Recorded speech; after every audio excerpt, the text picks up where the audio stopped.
নমস্কার। গল্পের সাথে কিছুক্ষণে আমি প্রিয়াঙ্কা আপনাদের সকলকে স্বাগত জানাচ্ছি। আমি পাঠ করছি শ্রী তপন বন্দ্যোপাধ্যায়ের একটি উপন্যাস ঈর্ষার সবুজ চোখ। আজ আমরা এই উপন্যাসের ৫০তম পর্ব শুনব। গল্প পাঠ শুরু করার আগে আপনাদের কাছে একটা অনুরোধ, যদি গল্প পাঠ ভালো লাগে তাহলে গল্পটাকে একটা লাইক করে দেবেন, আর যদি সম্ভব হয় তাহলে ফ্রেন্ডস আর ফ্যামিলির সাথে শেয়ার করে নেবেন। চ্যানেলে আজ যদি নতুন এসে থাকেন তাহলে প্লিজ চ্যানেলটাকে সাবস্ক্রাইব করে পাশে যে বেল আইকনটি আছে তার অল নোটিফিকেশনটা কিন্তু অন করতে ভুলবেন না। তাহলে যে কোনো গল্প আপলোডের সাথে সাথেই সেই নোটিফিকেশন আপনাদের কাছে পৌঁছে যাবে। আসুন তাহলে পর্বটি শুরু করা যাক। সম্পূর্ণ এক ভিন্ন পটভূমিকায় প্রায় আচমকাই রৌনক মুখার্জির সঙ্গে গার্গীর আলাপ হয়ে গেল। দি হিডেন আর্ট নামে একটি বিজ্ঞাপন সংস্থা চমকপ্রদ এক সেমিনারের আয়োজন করেছিল গ্রেট ইস্টার্ন হোটেলের রজনীগন্ধা হলে। প্যারাডাইস প্রোডাক্টসের ম্যানেজিং ডিরেক্টরকে সেখানে বক্তৃতা করার জন্য আহ্বান জানালো সংস্থাটি। বিষয় role of advertisement in modern society. খুবই পুরনো বিষয়, কিন্তু সায়ন গার্গীকে বলল, দেখো না, কোনো নতুন দৃষ্টিকোণ থেকে এই বিষয়টির উপর যদি আলোকপাত করতে পারো। অনেক বছর আগে বিশ্ববিদ্যালয়ের সেমিনারে ভারতীয় গণতন্ত্র নিয়ে বক্তৃতা করে প্রথম হয়েছিল গার্গী। বেশ হইচই পড়ে গিয়েছিল ছাত্র ও অধ্যাপক মহলে। হঠাৎ কতকাল পরে সম্পূর্ণ নতুন ভূমিকায় সেমিনারে যেতে হবে শুনে সে দ্বিধান্বিত হল। বলল, আসলে তোমাকেই চায় ওরা, আমাকে নয়। কার্ডের ওপর ভুল করে এমডি লিখে ফেলেছে। সায়ন তবু ঘাড় নাড়ল। ইন্ডাস্ট্রি জগতে প্যারাডাইসের নতুন এমডি এখন একটি বহু আলোচিত নাম। হয়তো মহিলা বলেই ব্যাপারটা এখন নতুন মাত্রা পেয়েছে। বেশ ফাটাফাটি একটা বক্তৃতা করে এসো। ফাটাফাটি কিনা তা জানে না গার্গী। সে কয়েকদিন ধরে খেটে খুঁটে যে লেখাটি তৈরি করল তার যথেষ্ট প্রশংসা করল সমবেত সুধীমণ্ডলী। গার্গীর বাচনভঙ্গি চমৎকার, তার কণ্ঠস্বর যথেষ্ট মনোযোগ কাড়ার মতো। রচনাটি সাবলীল ভঙ্গিতেই লেখা, দৃষ্টিভঙ্গিও স্বচ্ছ। তার বক্তৃতা শেষ হতেই যাকে পরবর্তী বক্তা হিসাবে ডাকা হলো, গার্গী স্তম্ভিত হয়ে দেখল তিনি রৌনক মুখার্জি, লাইভ ইন্ডিয়ার অ্যাডভার্টাইজিং ম্যানেজার। এতক্ষণ তার পাশে যে সুদর্শন শান্তশিষ্ট ব্যক্তিটি চুপচাপ বসেছিলেন তিনি। গার্গী এতক্ষণ খেয়ালই করেনি রৌনককে। হল ভর্তি শ্রোতা, ডায়াসে বিজ্ঞাপন জগতের কয়েকজন নামি দামি হর্তাকর্তা, পাশেই লম্বাভাবে রাখা কয়েকটা চেয়ারগুলির সামনেই রঙিন চাদর ঢাকা লম্বা টেবিল, তাতে ফুল উপচে পড়া ফুলদানি। এই চেয়ারগুলো আমন্ত্রিত বক্তাদের জন্যেই। যেখানে আজকের সেমিনারে জনাপাচেক বক্তার মধ্যে গার্গী বসেছিল সামান্য দুরু বুকে। এখন সে নেহাত একজন ছাত্রী নয়, একটা বড় কোম্পানির ম্যানেজিং ডিরেক্টর। অন্তত সমীহ করার মতো কিছু তাকে বলতেই হবে। পরবর্তী বক্তা হিসেবে মঞ্চে যাওয়ার আগে রৌনক শুধু তাকে বলে গেল, দারুণ বলেছেন কিন্তু আপনি। অভাবিত প্রশংসায় অভিভূত হলো গার্গী। ইনি যে রৌনক মুখার্জি তা এতক্ষণে বুঝতে পারেনি সে। অ্যাম্প্লিফায়ারে নাম ঘোষণার সঙ্গে সঙ্গে রৌনক ধীর পায়ে এগিয়ে গেলেন মাইকের দিকে। বেশ স্মার্ট সব প্রতিভা ভঙ্গিতে শুরু করলেন। গার্গী তখন বিস্মিত হয়ে শুনছে রৌনকের বক্তব্য।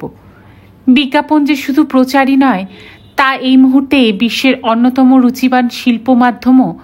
কখনো কখনো তার কাব্যময়তা আধুনিক মানুষের হৃদয়কে এমন গভীরভাবে স্পর্শ করে যে রুচি বদলে দেয় সমগ্র মানব সভ্যতারই।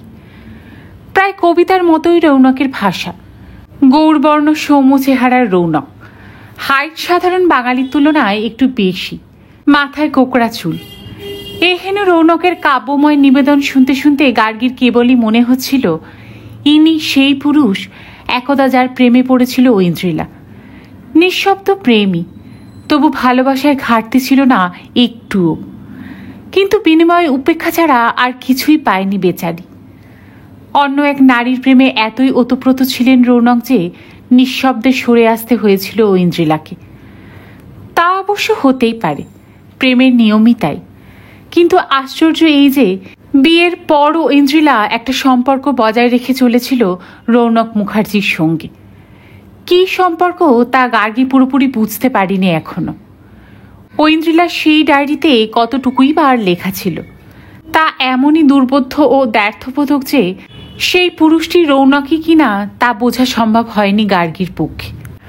গার্গী আরও আশ্চর্য হচ্ছিল এই ভেবে যে রৌনকই একসময় কবিতা লিখতেন, ফরাসি ভাষা শেখাতেন ঐন্দ্রিলাকে। তা নিয়ে গোলমাল হওয়ার পর স্বাভাবিক হতো যদি তাদের মধ্যে আর কোনো যোগাযোগ না থাকত, অন্তত ঐন্দ্রিলার বিয়ের পর অবশ্যই। কিন্তু তারপরও কেন রৌনক যেতেন ঐন্দ্রিলার কাছে, সেটাই ভারী রহস্যময়।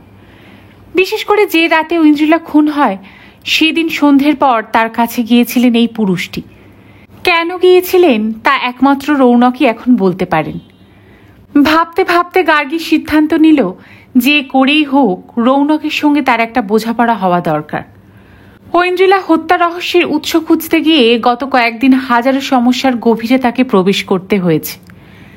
একদিকে চন্দ্রাদেবী রবার্ট হেমন্দিয়াকে নিয়ে একরকম জটিলতা, অন্যদিকে প্যারাডাইসের সঙ্গে লাইম ইন্ডিয়ার সম্পর্ক নিয়ে বিভিন্ন রকম টানাপোড়েন। তার সঙ্গে জড়িয়ে পড়েছে দি আইডিয়াল নেস্ট। এত সব গূঢ় রহস্যের ভেতরে রৌনকের প্রকৃত ভূমিকা কি সেটা জানা না পর্যন্ত কে হত্যাকারী তা রহস্যই থেকে যাবে। অতএব এই রৌনক রহস্য ভেদ করাই তার এখন প্রথম দায়িত্ব। অতএব বক্তৃতা শেষ করে রৌনক তার পাশে এসে বসতেই গার্গী উচ্ছ্বসিত প্রশংসা করল তার বক্তৃতার। শুধু তাই নয়, এও বলল বিজ্ঞাপনের আর্টকে যে এভাবে ভাবা যায় তা গার্গী জানতই না এতদিন। আরও বলল, আপনাদের কোম্পানির বিজ্ঞাপন আমি নিয়মিত ফলো করি, শুনেছি সবই নাকি আপনার মাথা থেকে বেরোয়। বক্তৃতার সময় কিছুটা নার্ভাস ছিল রৌনক, তাই অ্যাম্প্লিফায়ার ছেড়ে সিটে এসে বসতেই একরাশ স্তুতির সম্মুখীন হবে তা ভাবতেই পারেনি। তাও কিনা তাদেরই প্রতিদ্বন্দ্বী কনসার্ন প্যারাডাইস প্রোডাক্টসের খোদ ম্যানেজিং ডিরেক্টরের মুখ থেকে। আর শুধু তার বক্তৃতাই নয়, তার বিজ্ঞাপনেরও প্রশংসা। রৌনক আপ্লুত হয়ে গেল। আপনি বিজ্ঞাপনগুলো দেখেন নাকি?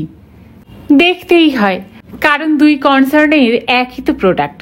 তাকেই আর এক কনসার্ন কত আকর্ষণীয় বিজ্ঞাপিত করেছে তা দেখাও তো এক অন্য অভিজ্ঞতা। সেদিন আরও 2-3 জন বক্তা ছিলেন সেমিনারে। তারা কি বললেন না বললেন গার্গীর মগজে সেধুল না। সে তখন রৌনকের সঙ্গে নিচু গলায় তৈরি করে নিচ্ছে এক ধরনের অন্তরঙ্গতা। সেমিনার শেষ হলেই বাইরে বেরিয়ে রৌনক যখন তার গাড়ি খুঁজছে, গার্গী নিজেই প্রস্তাব দিল, নিশ্চয়ই এই বিকেলবেলায় আর অফিস যাবেন না, তাহলে গাড়িটা ছেড়ে দিন, আপনাকে আমিই পৌঁছে দিই। ক্রমশ অভিভূত হয়ে যাচ্ছিল রৌনক। বেশ কিছুদিন ধরে প্যারাডাইস প্রোডাক্টসের ঘটনাবলী দূর থেকে শুনে যাচ্ছিল তারা। পল্লবিত অনেক কাহিনীও, বিশেষ করে সায়নের জীবনে গার্গীর প্রবেশ ও তার কয়েকদিন পরেই ম্যানেজিং ডিরেক্টর হিসেবে নিয়োগ। নানান রসালো গল্পের যোগান দিয়েছিল লাইম ইন্ডিয়ার দফতরে। সেই গার্গীর সঙ্গে অভাবাবিতভাবে যোগাযোগ হওয়ার পরই তিনি লিফট দিতে চাইছেন রৌনককে, তা সে ভাবতেই পারছিল না। সেদিন নিজেই মারুতি চালিয়ে এসেছিল গার্গী।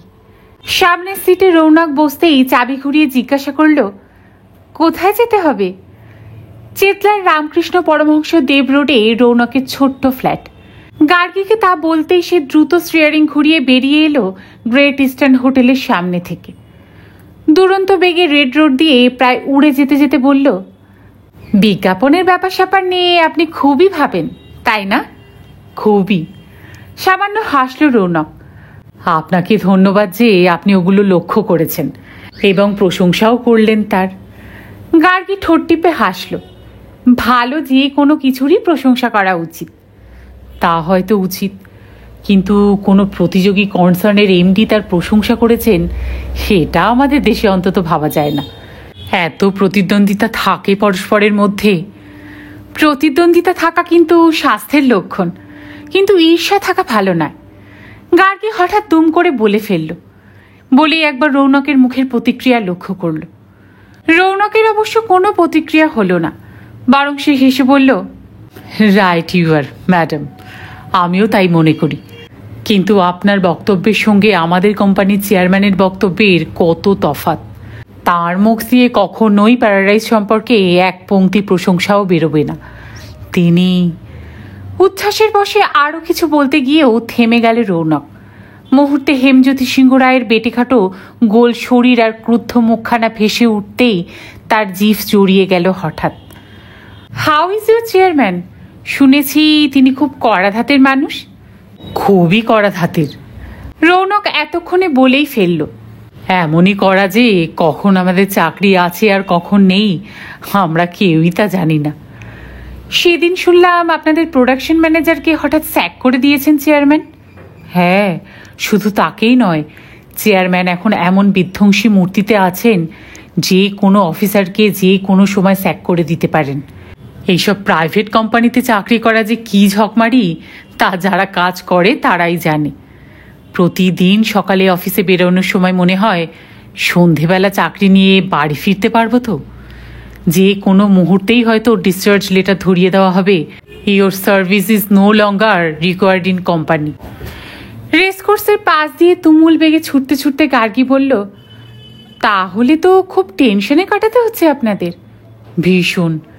চেয়ারম্যানের মুখখানা যদি কোনো দিন রাতে ঘুমোতে যাওয়ার আগে মনে পড়ে, সেদিন আর চোখে ঘুমই আসে না। ঘুম যদিও বা আসে, সঙ্গে দুঃস্বপ্ন।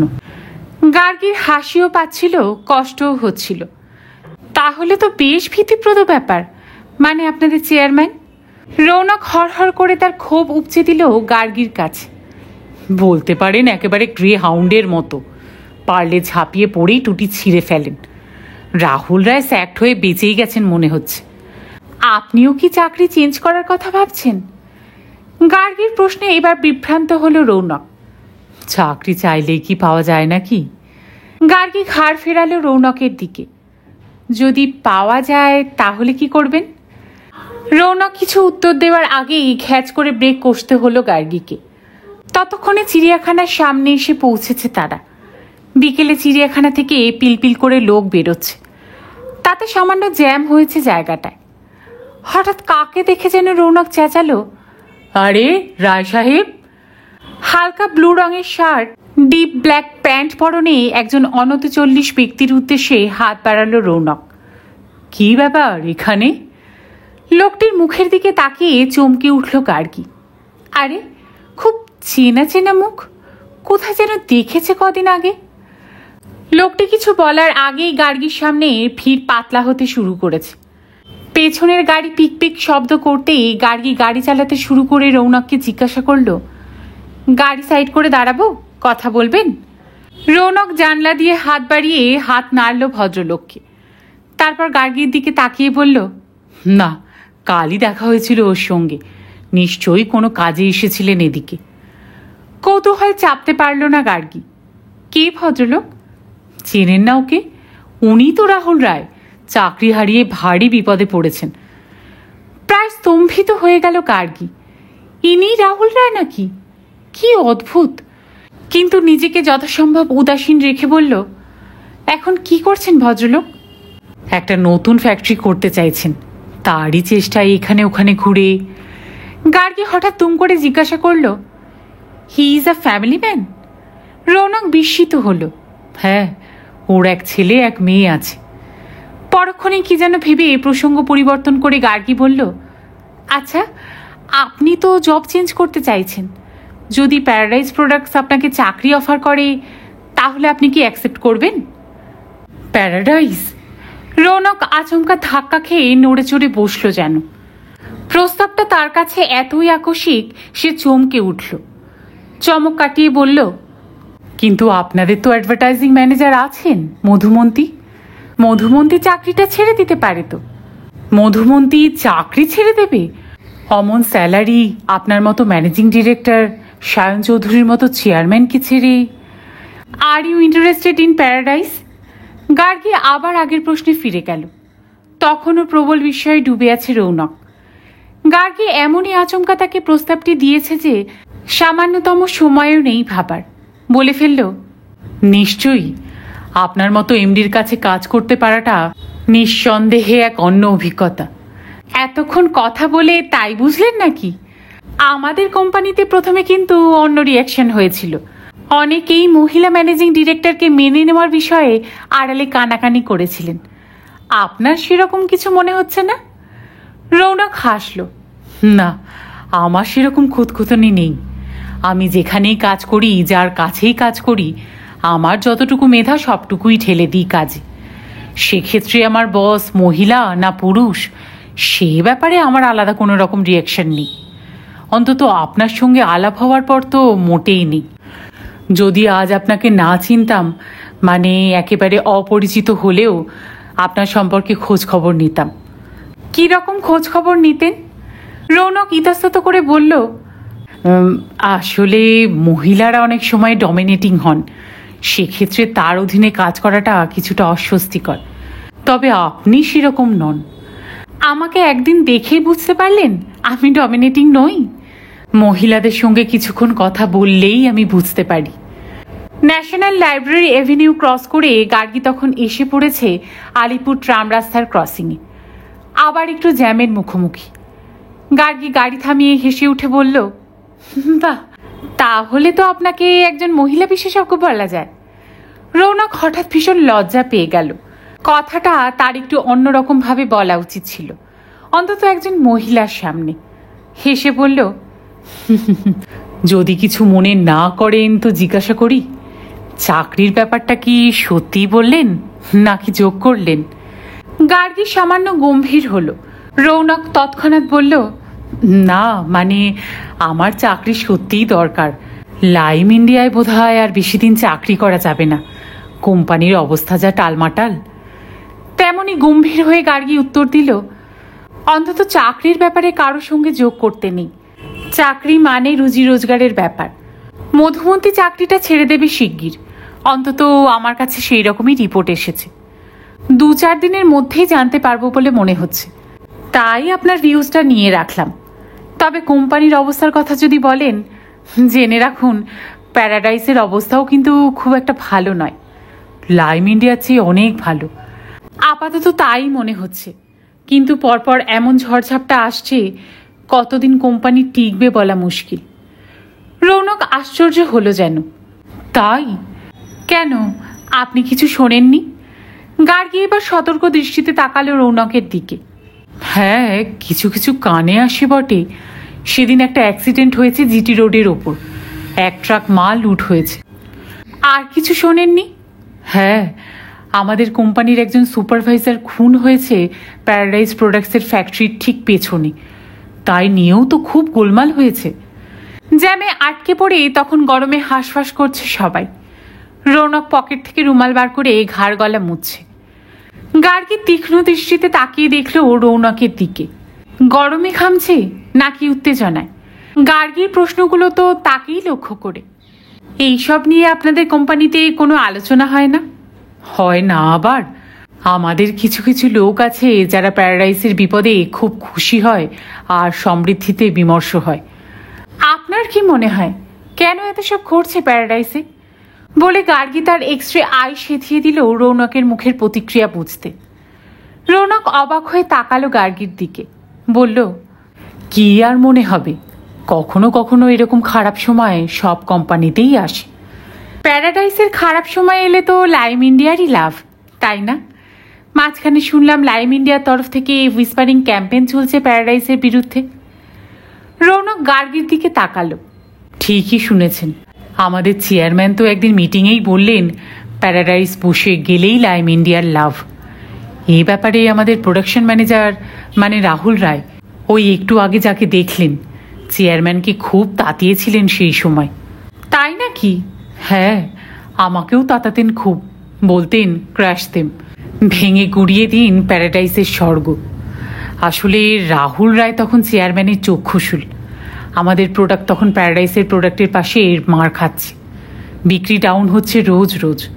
চেয়ারম্যান রোজই ধমকাচ্ছেন রাহুল রায়কে, বলতেন, কি মশাই, আপনি তো কানাডা না আমেরিকা কোথা থেকে যেন ডিগ্রি নিয়ে এসেছেন, তাহলে এরকম ভুসিমাল বেরোচ্ছে কেন ফ্যাক্টরি থেকে? তাই? গার্গী হেসে ফেলল। সেই জন্যেই রাহুল রায়ের চাকরি গেল নাকি? ঠিক তাই। সেই সময় রাহুল রায় একদিন আমাদের বললেন, ওহ, এর চেয়ে প্যারাডাইসে কাজ করা অনেক আরামের ছিল। চেয়ারম্যান নিজেই সব ফর্মুলা বার করেন, সেখানে শুধু কত প্রোডাকশন করব সেটা ভাবলেই যথেষ্ট ছিল। কি প্রোডাকশন করব তা নিয়ে আমার মাথা ব্যথা থাকতো না। তাই? গার্গী ভুরু কুচকে এক লহমায় কি যেন ভাবল, তারপর হেসে বলল, সত্যি এখানে কি প্রোডাকশন করব তা নিয়ে ভাবতেই হয় না, কিন্তু তাতেও তো কোনো সুরাহা হচ্ছে না। প্যারাডাইসের পায়ে পায়ে বিপদ। রৌনক এতক্ষণে ঘাড় নাড়ল। তাই তো দেখছি, আসলে সায়ন চৌধুরীর সেই মিসহ্যাপটা ঘটে যাওয়ার পর থেকেই বিপদ চলছে, তাই না? গার্গী চকিতে একবার রৌনকের মুখমণ্ডলে ফুটে ওঠা ভাষাটা পড়ে নিল। মিসহ্যাপ শব্দটি উচ্চারণ করার সময় তার অভিব্যক্তি কি বদলে গেল? ট্রাম লাইন ফাঁকা পেতেই গার্গী হু হু করে পার হয়ে এলো রাস্তাটা। একটু এগিয়েই বাদিকে বাঁক নিলেই চেতলার পথ। চেতলায় গাড়ি ঠুকতেই রৌনক বলে উঠল, এত দূর যখন এলেনি তখন একবার আসুন না আমার ফ্ল্যাটে। আপনার ফ্ল্যাটে? গার্গী একটু অবাক হলো, কিন্তু সুযোগটা ছাড়ল না। তার আগে অনেক কথা বাকি আছে রৌনক মুখার্জির সঙ্গে। তাছাড়া তার বহুদিনের ইচ্ছে রৌনকের স্ত্রীর সঙ্গে একবার আলাপিত হওয়ার। সেই প্রেমিকা যার আকর্ষণে রৌনক উপেক্ষা করেছিল ঐন্দ্রিলার মতো অসামান্য রূপসীকে। তৎক্ষণাৎ সে রাজি হয়ে গেল। চলুন, আপনার স্ত্রীর হাতে এক কাপ চা খেয়ে আসি। আপনার স্ত্রী নাকি দারুণ সুন্দরী। রৌনক অবাক হয়ে বলল, আপনি কি করে জানলেন? জেনেছি। গার্গী হাসতে হাসতে বলল, ছেলেদের টাকা আর মেয়েদের রূপের খবর বাতাসে ওড়ে। রৌনক খুবই বিস্মিত হচ্ছিল। হঠাৎ চেঁচিয়ে বলল, এই যে এই গলিটার মুখেই গাড়িটা রাখতে হবে। গলির ভেতরে 3টে বাড়ি পরেই আমার আস্তানা। গার্গী অভ্যস্ত ভঙ্গিতে তার মারুতি পার্ক করে নেমে এলো রাস্তায়। গাড়ির জানালা বন্ধ করে লক এঁটে বলল, আরও অনেক কিছুই জেনেছি আপনার সম্পর্কে, যেমন আপনি এককালে কবিতা লিখতেন, ফরাসি ভাষা জানেন। যেমন? রৌনক বিস্ফারিত চোখে জিজ্ঞাসা করল, সে কি, এত সব খবর আপনি কোত্থেকে পেলেন? গার্গী চোখে দুষ্টু দুষ্টু অভিব্যক্তি ফোটালো। কয়েকদিন আগে একজন সাংবাদিক এসেছিল আমার চেম্বারে। নাম বলল মিতুন মুখার্জি। এসেছিল প্যারাডাইস প্রোডাক্ট সম্পর্কে একটা রাইট আপ তৈরি করতে। এইসব সাংবাদিকরা কিন্তু ভারী বিচ্ছু হয়। টুকটাক ঘোরাফেরা করে নারীর খবর টেনে বার করে। সে সময় কথায় কথায় বলল, জানেন, লাইম ইন্ডিয়ার অ্যাডভার্টাইজিং ম্যানেজার রৌনক মুখার্জি ঐন্দ্রিলাকে চিনতেন। রৌনকের আর পা বাড়ানোর ক্ষমতাই রইল না, কিন্তু সে এখনো জানে না গার্গী আরও ভয়ঙ্কর ভয়ঙ্কর সব প্রশ্ন এরপর জিজ্ঞাসা করবে তাকে। দোতলা বাড়িটার সিঁড়িতে ওঠার মুখে দাঁড়িয়ে ফ্যাল ফ্যাল করে গার্গীর দিকে তাকিয়ে রইল রৌনক। তাহলে মিতুন মুখার্জি আপনার কাছেও গিয়েছিল? গার্গী হাসল। হ্যাঁ, তারপর দেখি প্যারাডাইসের কথাবার্তা ছেড়ে ব্যক্তিগত ব্যাপার স্যাপার জানতে চাইছে। আমি যতই এড়িয়ে যেতে চাই, ঘুরে ফিরে কেবলই জিজ্ঞাসা করে সায়নের কথা। তারপর হঠাৎ বলল, আপনি কি জানেন ঐন্দ্রিলা ফরাসি ভাষা শিখতে যেতেন রৌনক মুখার্জির কাছে? তাই নিয়েই এত গোলমাল। রৌনক ততক্ষণে বেল বাজিয়ে ফেলেছে দরজা খুলে দেওয়ার জন্য, কিন্তু শরীরটা যেন তার আর বসে নেই। প্যারাডাইস প্রোডাক্টসের ম্যানেজিং ডিরেক্টর তার সম্পর্কে আরও কত কিছু জেনে ফেলেছেন তা অনুমান করে উঠতেই পারছিল না সে। বেল শুনে ততক্ষণে সিঁড়ি বেয়ে নেমে এসেছে ঋতবৃতা। অন্যদিনকার মতোই রৌনককে দেখে কলকল করে উঠতে যাচ্ছিল। কি লোক তুমি, রোজ রোজ এত দেরি করে বাড়ি ফেরো। কিন্তু বলা হলো না। রৌনকের সঙ্গে আর এক অপরিচিতা মহিলাকে দেখে বিব্রত হলো। তার পরনের পোশাকটি ঠিক বাইরের লোকের সামনে আসার মতো নয়। সে জিভ কেটে ছুটে পালাবার আগেই রৌনক বলে উঠল, ঋতু, ইনি হলেন গার্গী চৌধুরী, প্যারাডাইসের। গার্গী অবাক হয়ে দেখছিল ভারী কচি কচি মুখের ঋতবৃতাকে। বেশ মিষ্টি লালিত্যময় চেহারা। ঐন্দ্রিলার সৌন্দর্যের প্রখরতা তার নেই বটে, কিন্তু তার সর্বাঙ্গে ছড়িয়ে আছে এক কিশোরী সুলভ চটক। ঋতবৃতা কোনো ক্রমে দুহাত জড়ো করে তার ম্যাক্সি সামলে ছুটল সিঁড়ি বেয়ে। নিশ্চয়ই পোশাক বদলানোই তার এখন প্রাথমিক কাজ। দোতলায় রৌনকের ফ্ল্যাটটি আকারে বেশ বড়ই। যে ঘরটিতে গার্গীকে বসালো সেই লিভিং রুমের সাইজ 22x14 হবে।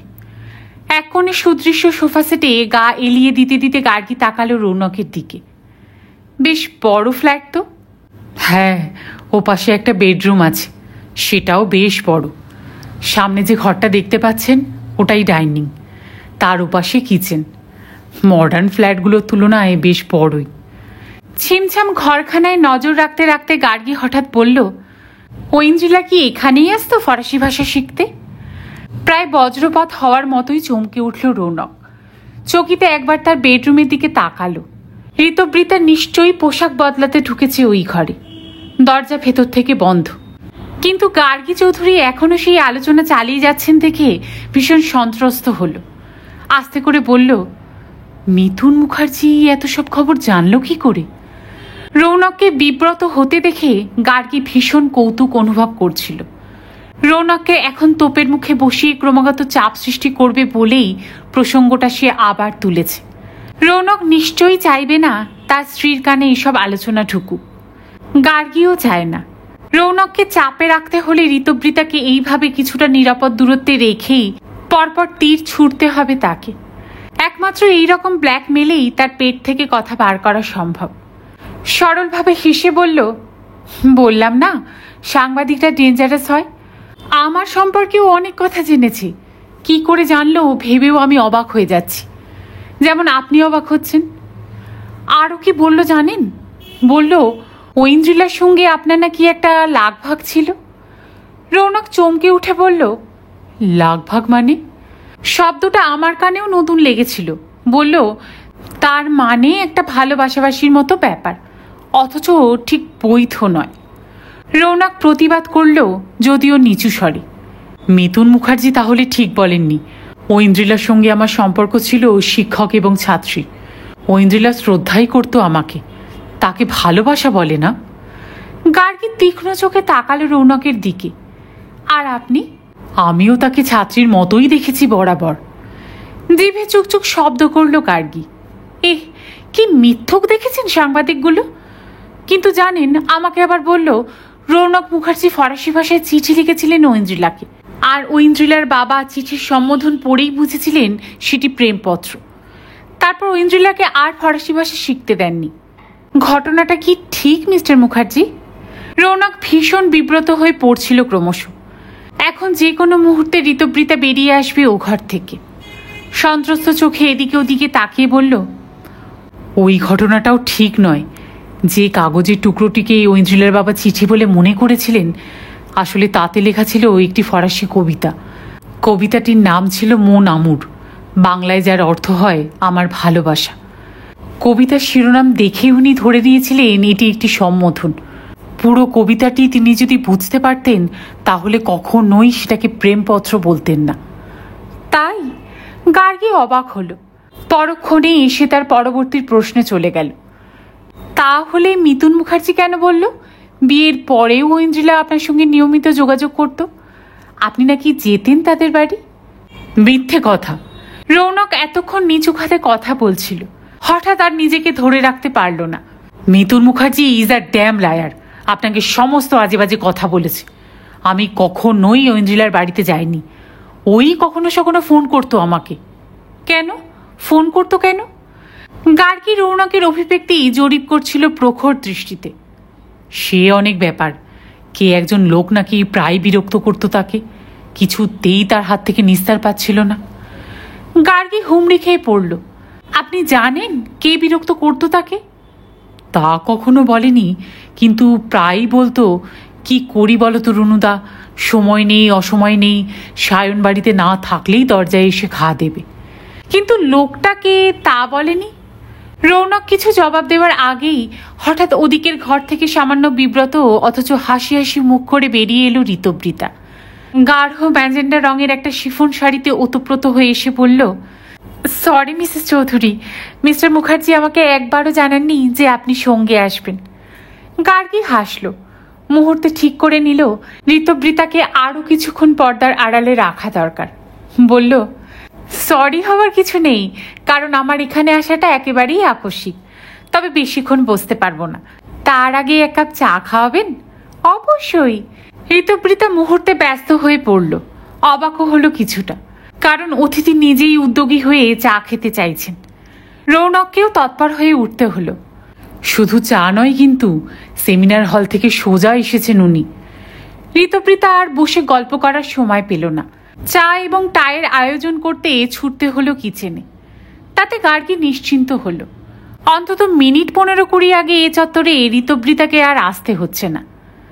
বাথরুম থেকে ফ্রেশ হয়ে এসে সেজেগুজে বেশ চমৎকার দেখাচ্ছে ঋতবৃতাকে। গার্গী বারবার ঐন্দ্রিলার পাশে রাখছিল ঋতবৃতাকে। ঐন্দ্রিলা যদি শান্ত টলটলে দিঘি হয়তো ঋতবৃতা ফাগুনের এক ঝলক মিষ্টি হাওয়া। ঋতবৃতা কিচেনে অদৃশ্য হয়ে যেতেই গার্গী আবার পড়ল রৌনককে নিয়ে। কিন্তু লোকটা কেন বিরক্ত করতো ঐন্দ্রিলাকে তা কখনো আপনাকে বলেনি? রৌনক ঘাড় নাড়ল। না, শুধু বলতো, একদিন এসো না রুনুদা, এলে তোমাকে সব বলবো। এতবার আপনাকে যেতে বলেছে, তবু কোনো দিন আপনি তার কাছে যাননি? রৌনক বিব্রত হলো। না, আমি ঐন্দ্রিলাকে এড়িয়ে চলতে চেয়েছিলাম। সে এখন বিবাহিত, পাছে আমি গেলে তার সাংসারিক জীবনে কোনো রকম অসুবিধা দেখা দেয়, তাই। গার্গী তাকালে রৌনকের মুখের দিকে। ঐন্দ্রিলা কিন্তু আপনাকে শুধু শ্রদ্ধাই করতো তা নয়, সে আপনাকে ভালোবাসত। বলুন, বাসত কি না? শেষ কথাটায় বেশ জোর দিল গার্গী। তাতে রৌনক সামান্য ইতস্তত করে মাথা নাড়ল। হ্যাঁ, বাসত। তবু আপনি তার ডাকে সাড়া দেননি কখনো? রৌনক এবার দুদিকে মাথা নাড়ল। না। গার্গী এতক্ষণে একটু কড়া গলায় বলল, এতক্ষণ মিতুন মুখার্জিকে ড্যাম লায়ার বলেছিলেন, কিন্তু আপনিও মিথ্যে কথা বলছেন মিস্টার মুখার্জি। আমি জানি আপনি তার কাছে একদিন দুপুরবেলা গিয়েছিলেন। রৌনক এক মুহূর্তে থমকে গেল, পরক্ষণে বলল, সেটা আপনি কি করে জানলেন? মিতুন মুখার্জি আমাকে বলেছে। আপনি হয়তো জানেন না, মিতুন ঐন্দ্রিলার একটি ডায়েরি খুঁজে পেয়েছে, তাতে আপনার বিষয়ে অনেক কথাই লেখা আছে। রৌনকের মুখ ফ্যাকাশে হয়ে গেল, কাপা কাপা গলায় বলল, কি লেখা আছে তাতে? লেখা আছে আপনি তার ডাকে সাড়া দিয়েছিলেন। রৌনক ভয়ত্রস্ত চোখে তাকিয়ে রইল গার্গীর মুখের দিকে। এবার যেন প্রতিবাদ করার আর সাহসী নেই তার। তাহলে ঘটনাটা আর একবার মনে করিয়ে দিই মিস্টার মুখার্জি। তখন ঐন্দ্রিলার বিয়ে হয়ে গেছে প্রায় 1 বছর। সেই সময় একদিন সকাল থেকে মেঘ করে আছে গোটা আকাশ। যেরকম মেঘলা হয়ে থাকলে মন খারাপ লাগে মানুষের, ঠিক দুপুরের দিকে হঠাৎ ঝিরঝির করে বৃষ্টি শুরু হলো। এক নাগারে ঘ্যান ঘ্যানে বৃষ্টি, যেরকম বৃষ্টি হলে আর থামতে চায় না। বহুক্ষণ বৃষ্টি হয়ে চলেছে। সে সময় আপনার অফিসে একটা ফোন এলো হঠাৎ। বাড়িতে একা হয়ে গেলে আপনাকে এরকম প্রায়ই ফোন করতো ঐন্দ্রিলা। আপনার সঙ্গে দুদণ্ড ফোনে কথা বলতে পারলেই কি যে খুশি হয়ে উঠত। সেদিন ফোন করে বলল, খুব ভয় করছে রুনুদা।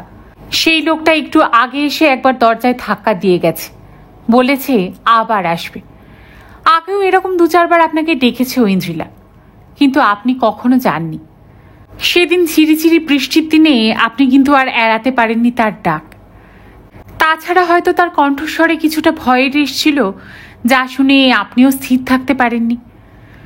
ব্লু ওয়ান্ডারে তার ফ্ল্যাটে গিয়ে আপনি শুনেছিলেন সায়ন কোথাও ট্যুরে গিয়েছে 2 দিনের জন্য। 2 দিনে লোকটা বারবার বিরক্ত করছে ঐন্দ্রিলাকে। যাই হোক, আপনাকে কাছে পেয়ে সেদিন দারুণ খুশি হয়ে উঠেছিল ঐন্দ্রিলা। বলেছিল, কি রুনুদা, ঋতুকে পেয়ে আপনি একেবারেই ভুলে গেলেন আমাকে? আমি যে এত বছর আপনাকে ভালোবাসলাম, তার কোনোই মর্যাদা আমি পাবো না। আপনি তখন চুপ করেছিলেন, কি বলবেন বুঝে উঠতে পারছিলেন না। একই সঙ্গে 2জন নারীকে ভালোবাসা যায় কিনা তাই হয়তো ভাবছিলেন। কিন্তু সেই একলা নিঃসঙ্গ ঘরে হঠাৎ আপনাকে পেয়ে পাগল হয়ে উঠেছিল ঐন্দ্রিলা। এক নিরিবিলি মুহূর্তে সহসা তুমুল হয়ে আপনার কাছে এসে দাঁড়িয়েছিল। মুখ তুলে আপনার চোখে চোখ রেখে বলেছিল, অন্তত একবার তুমি আমার হও রুনুদা, অন্তত আজ, এই মুহূর্তে। আর কখনো তোমার কাছে কিচ্ছু চাইব না। আপনি কিন্তু আর সংযম রোধ করতে পারেননি। সেদিন বৃষ্টির দুপুরে আপনি তার ডাকে সাড়া দিয়েছিলেন। কয়েকটি নির্জন মুহূর্তে কেবল ঐন্দ্রিলারই হয়েছিলেন আপনি। আপনি ফিরে যাবার পর ঐন্দ্রিলা তার ডায়েরিতে লিখেছিল, 1 বছর বিয়ের পরও কোনো নারী যে কুমারী থাকতে পারে তা আজই প্রথম জানলাম। আষাঢ়ের এই 3য় দিবসটি আমার জীবনের শ্রেষ্ঠ দিন। এরকম দুরন্ত দুপুর হয়তো জীবনে আর কোনো দিনই আসবে না। থেমে থেমে একটু একটু করে প্রায় ফিসফিস করে গোটা ঘটনাটাই বলে গেল গার্গী। শুনতে শুনতে ক্রমশ নিজের ভেতরে গুটিয়ে যাচ্ছিল রৌনক। থরথর করে কাঁপছিল তার গোটা শরীর। প্রতিবাদ তো নয়, একটি শব্দও তার মুখ থেকে বেরুলো না। গার্গী তার মুখের দিকে তাকিয়ে আবার বলল, এই রকম কি মাঝে মাঝেই তার কাছে যেতেন মিস্টার মুখার্জি?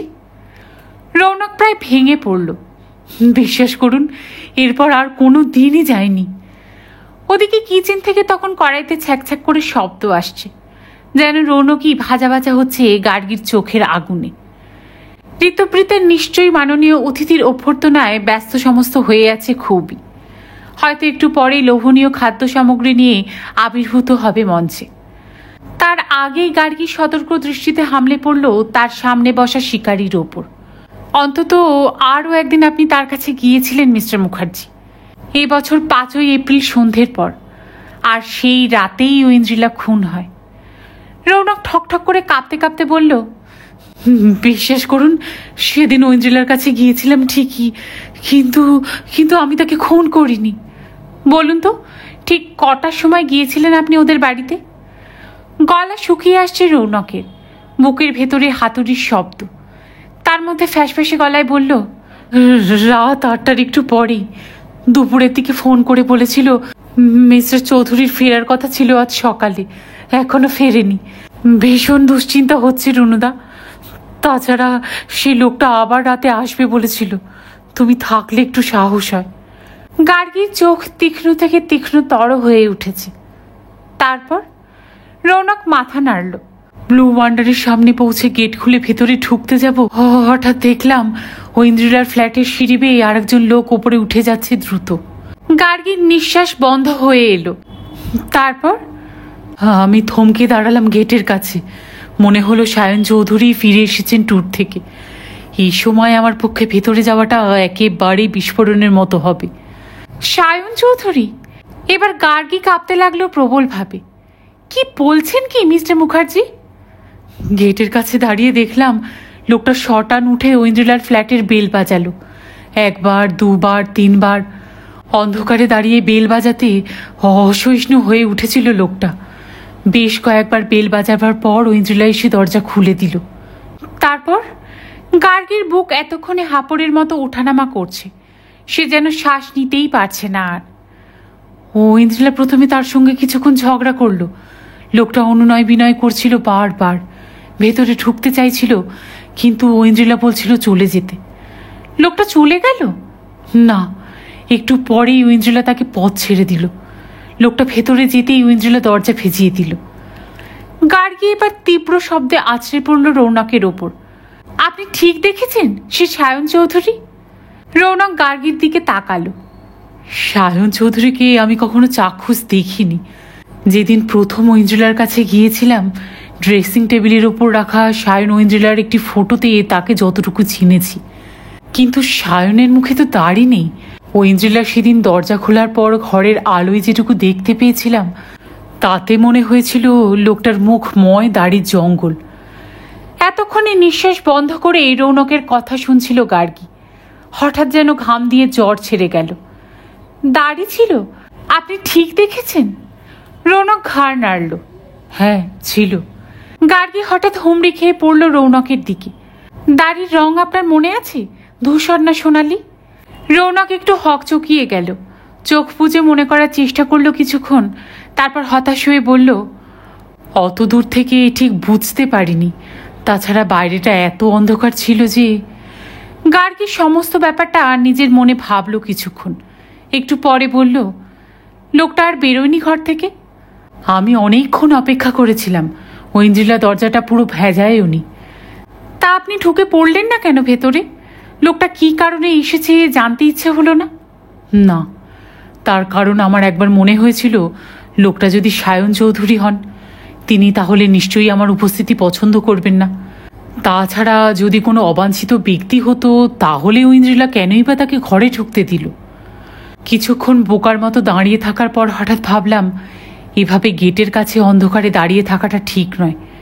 আমি চলে এলাম পরক্ষণেই, কিন্তু তখন যদি জানতাম ঐন্দ্রিলা সেই রাতেই খুন হবে।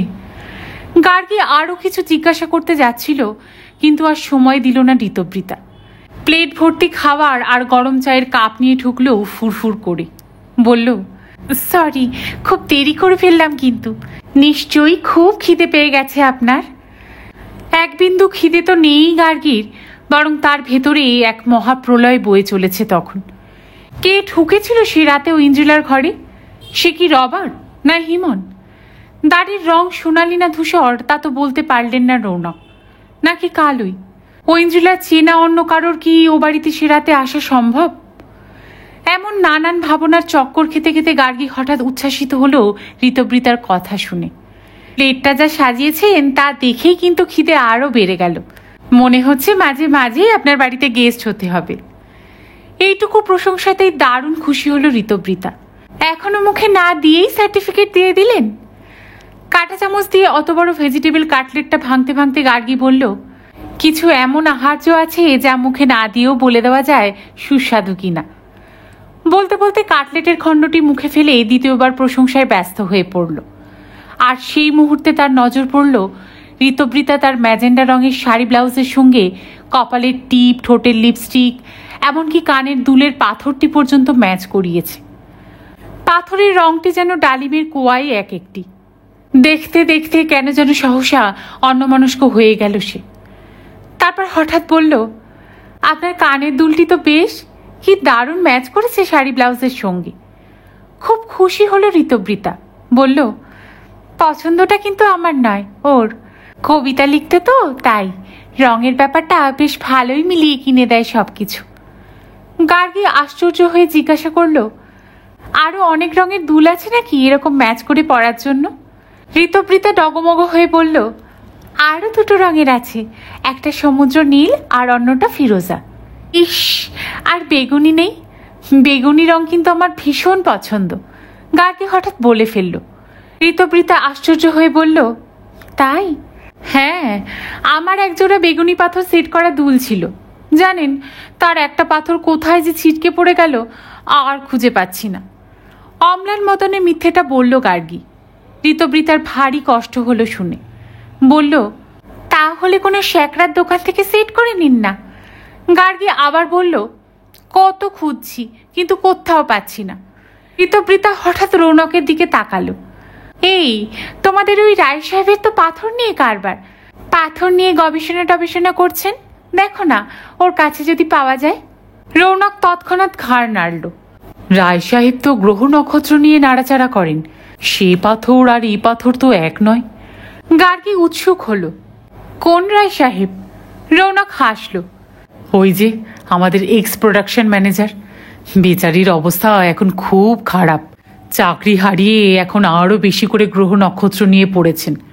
সেদিন আমাদের বাড়ি এসে বোঝাচ্ছিলেন কোন পাথরের কি উপকার। ও রাহু, শনি সবই নাকি 1 বছর ধরে বকরি। গার্গী গম্ভীর হলো। তাই নাকি? বেচারা। ঋতবৃতা খিলখিল করে হেসে উঠল প্রায় কিশোরীর মতো। বলল, জানেন, সেদিন রায় সাহেব চলে যেতেই মিস্টার মুখার্জি বললেন, দাঁড়াও ঋতু, একটা কবিতা লিখে ফেলি রাহুল রায়ের রাহু নাম দিয়ে। অনেক দিন পর একটা আইডিয়া এসেছে। গার্গীর ঠোঁটে এক টুকরো চোরা হাসির ঢেউ খেলে গেল। বলল, তা পাথরে কোনো কাজ হচ্ছে? রৌনক জবাব দিল, না। এতদিন আমাদের চেয়ারম্যান ওকে বলতেন, ধুর মশাই, প্যারাডাইসের চেয়ারম্যান এত এত গবেষণা করে কি দারুণ সব প্রোডাক্ট তৈরি করছে, আর আপনি একটা ফর্মুলা তৈরি করতে পারলেন না। তারপর চাকরি যেতে এখন নিজেই একটা ফ্যাক্টরি তৈরি করবেন বলে এগিয়েছিলেন, কিন্তু সেই তো একই সমস্যা রয়ে গেছে। ভালো প্রোডাক্ট না হলে কোম্পানি চালাবেন কি করে? তাতে ওর বান্ধবী এখন নাকি দুবেলা ঠুসছেন ওকে, বলছেন, ধুস, তোমার দ্বারা কিচ্ছু হবে না। বান্ধবী? গার্গী অবাক হলো। ঋতবৃতা হেসে গড়িয়ে পড়ল। এবার বুঝলেন বুড়ো শালিকের ঘাড়েরও এই বয়সে আবার নতুন করে। বলতে বলতে ঋতবৃতার হাসি দমক এমনই যে কথা শেষ করতে পারল না। বাধ্য হয়ে তার কথার শূন্যস্থান পূরণ করতে এগিয়ে এলো রৌনক। আসলে কি জানেন, ভদ্রলোক 40 বছরের কাছাকাছি পৌঁছে আবার নতুন করে প্রেমে পড়েছেন। তারপর থেকে একটা থিওরি বলে বেড়াচ্ছেন, প্রেম করলে নাকি স্বাস্থ্য শরীর ভালো থাকে। একদিন আমাকেও বললেন, জানেন, সব মানুষেরই উচিত 40-এ পৌঁছে আর একবার প্রেমে পড়া। তাতে যৌবন দীর্ঘস্থায়ী হয়, শরীরে জোর বাড়ে, মনে জোর বাড়ে, আয়ু নাকি বেড়ে যায়। বলতে বলতে রৌনকও হেসে উঠল হঠাৎ। গার্গী সামান্য হেসে বলল, সাহেবদের দেশে নাকি একটা কথা প্রচলিত আছে, লাইফ স্টার্টস অ্যাট 40। বোধহয় তাই। গার্গীর প্লেট ততক্ষণে নিঃশেষ, চায়ে চুমুক দিতে শুরু করেছিল। হঠাৎ ঘড়ির দিকে তাকিয়ে চমকে উঠে বলল, এ হে, এত রাত হয়ে গেল নাকি? আমাকে কিন্তু এখনই উঠতে হবে। যা যত্ন করলেন দুজনে মিলে, পরে একদিন আবার হুট করে চলে আসব। সেদিন একরাশ চিন্তার মোড়কে ঢুকে ব্লু ওয়ান্ডারে ফিরে এলো গার্গী। সিঁড়ি বেয়ে ওপরে যাচ্ছে, হঠাৎ দেখল ওপাশের ফ্ল্যাট থেকে নেমে আসছে হিমন। গার্গী বিস্ময়ে হা হয়ে গেল। হিমন কখন ফিরে এলো তার অন্তর্ধান থেকে?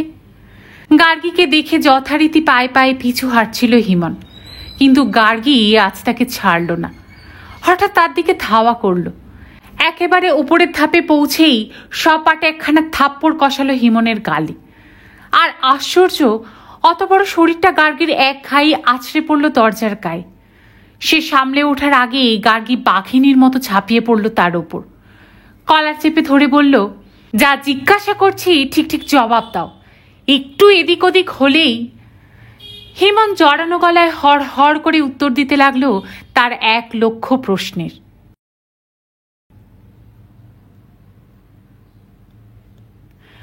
শেষ করলাম শ্রী তপন বন্দ্যোপাধ্যায়ের উপন্যাস ঈর্ষার সবুজ চোখের ৫৫তম পর্ব। সকলে খুব ভালো থাকবেন। গল্প শোনার জন্য আপনাদের সবাইকে অসংখ্য ধন্যবাদ।